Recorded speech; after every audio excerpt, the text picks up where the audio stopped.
Dear Ombeche, I'm running ups and downs applying for your job. Yani bitunu bitongo. As if to me, a Kenyansa. I have 2 years experience. I worked at Garden City.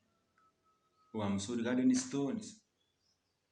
Yani shamba la mawe, ni nyolofi, Kanairo as Mkisii. I love the opportunity because I have also leadership experience. For example,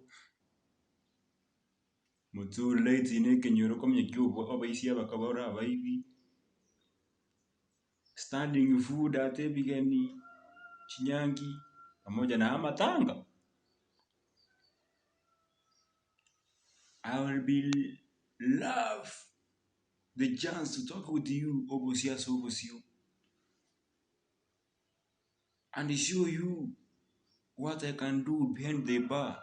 Yani magaye bar. My email ryan@gmail.com. I'm looking forward to hearing me. You are sincerely speaking, Mr. Brian. Thanks for the parakacha.